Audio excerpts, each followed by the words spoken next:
Situation روم میں آپ کا ایک بار پھر خیر مقدم کرتے ہیں۔ ہمارے ساتھ اس وقت موجود ہیں اسٹوڈیوز میں senior defence analyst Rana Shahzad السلام، اور ان کے ساتھ تشریف رکھتے ہیں controller P T V news Riaz Barqi صاحب۔ اور پہلگام فالس فلیگ آپریشن کے بعد کی پیدا ہونے والی جو صورتحال ہے لمحہ بلمحہ اس سے ہم آپ کو بھی اپڈیٹ کر رہے ہیں اور ان سے بھی ڈسکشن کے سلسلے کا آغاز کریں گے۔ تو رانا شہزاد السلام، آپ کی جانب آنا چاہوں گی۔ بھارت کی الزام تراشیوں کی تو ہم نے دیکھا کہ ہمیشہ سے تاریخ رہی ہے، اور اب پاکستان نے جب غیر جانبدارانہ تحقیقات کا مطالبہ کر دیا ہے تو اس پر بھارت کی خاموشی آپ کیا سمجھتے ہیں، خود مشکوک نہیں لگ رہی؟ جی بالکل، آپ نے یہ درست فرمایا، کیونکہ یہ وتیرہ رہا ہے بھارت کا کہ جب بھی بھارت میں کوئی اندرونی مسائل کا ان کو سامنا کرنا پڑتا ہے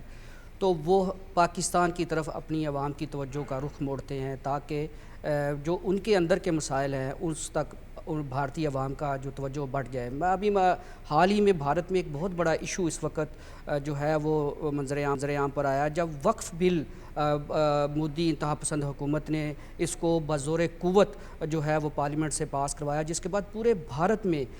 بغیر کسی رنگ و مذہب نسل کے تمام مخلوق جو ہے عوام وہ باہر آ گئی اس وقف بل کے خلاف۔ تو اب انتہا پسند جو فاشسٹ مودی ہے اس کو کوئی ایسا ایشو چاہیے تھا جس سے وہ بھارتی عوام کی توجہ اس وقف بل کے ایشو سے ہٹا سکے۔ تو یہ اچانک پہلگام فالس فلیگ آپریشن کا انہوں نے ڈرامہ رچایا۔ اس سے پہلے بھی میں آپ کو ماضی میں لے کے جاتا ہوں کہ آپ کو یاد ہوگا کہ اس سے پہلے راجوڑی میں انہوں نے اسی طرح کا فالس فلیگ آپریشن کیا۔ پھر جو 27 فروری 2019 کو انہوں نے بالا کوٹ پر ایک بڑا ہی انہوں نے کہا جی کہ ہم پاکستان پر حملہ کر کے ہیں، جبکہ وہ جب غیر جانبدار جو ہے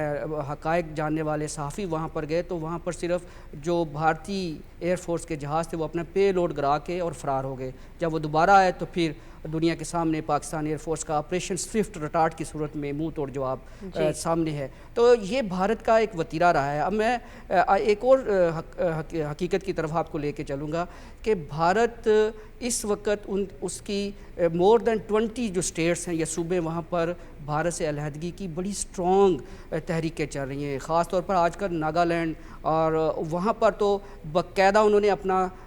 ریاست کا نیا پرچم تک انہوں نے اپنا ترانہ تک جو ہے وہ جاری کر دیا ہے۔ تو اس وقت بھارت کو اپنے اندرونی مسائل سے اپنی عوام کی نظریں ہٹانے کے لیے یہ اس طرح کا ایشو چاہیے تھا۔ اب انتہا پسند مودی نے جو چورن بیچنا تھا وہ 15 سال سے بھارت میں جو ہے وہ اس وقت اقتدار میں ہے، تو اس کے تمام جو چورن بک چکے ہیں ایک یہی رہتا ہے۔ آپ دیکھیں پاکستان میں جب بھی انتخابات ہوتے ہیں، عام انتخابات، ہماری پالیٹکس میں کبھی بھی بھارت کو اس طرح شامل نہیں کیا جاتا، لیکن جو ہی انڈیا میں کوئی عام انتخابات ہوتے ہیں تو ان کا جو مین ایجنڈا وہ پاکستان مخالف ہی ہوتا ہے۔ تو اس لیے میں یہ سمجھتا ہوں کہ انتہا پسند ہندوؤں کا صرف ایک ہی چورن باقی رہ گیا ہے، وہ ہے پاکستان مخالف ایجنڈا۔ لیکن آج وزیر اعظم محمد شہباز شریف نے پاکستان ملٹری اکیڈمی میں جو ایک میں سمجھتا ہوں دبنگ خطاب کیا ہے، اس سے واضح میسج گیا ہے بھارت کو بھی دنیا کو بھی کہ اگر پاکستان کے شہریوں کو نقصان ہوا تو بھارت کا بھی کوئی شہری محفوظ نہیں رہے گا۔ ہم جو ہے وہ بھرپور منہ توڑ جواب دیں گے۔ جی